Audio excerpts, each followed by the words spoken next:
You guys have been shammed, violated your rights to due process of law, fellow injury to servant.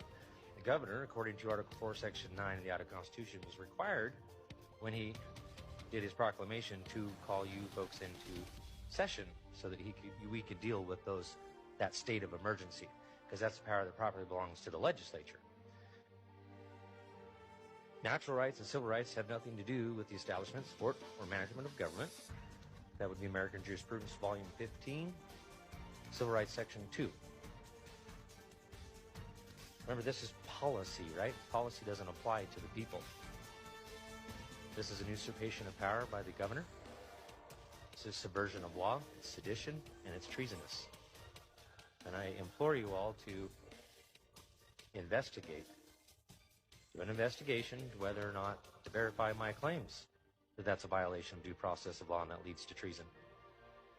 Because as our representatives, we have the power to instruct you. At the very least, it is an emoluments violation. It is an embezzlement. Title 18, subsection 643. We cannot pay people, public servants, to trespass the law. Our rights are unalienable. They're not to be touched. They're not to be looked at. They're not to be trespassed on because they are our property. I'm not sure if you folks are aware of the Commission on Unalienable Rights that was just created. There is a 60-page report on the Commission for Unalienable Rights. They are, in fact, our property, as our property is an aggregate of guaranteed rights. These are creator-endowed rights. Government was instituted to secure those rights from infringement. And you folks, as our representatives, have been violated by a fellow servant. And again, I implore you to do an investigation to verify my claims. And I'd be happy to sit down with any of you and go over this law right here. This is actually the law.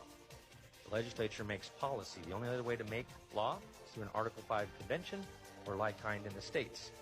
Again, our rights are not to be put to a vote, right? We all understand that, right? That you're the servants, we're the masters, we the people. It's of the people, by the people, and for the people. Not for corporations, not for a public servant. Because an emolument is any advantage, profit, or gain received due to one's position of employment or upholding of office. Do you use your position as an advantage? Say John Doe Pharmaceuticals is paying you $25,000 to vote a certain way, push a certain bill. That is an emoluments violation. Thank you.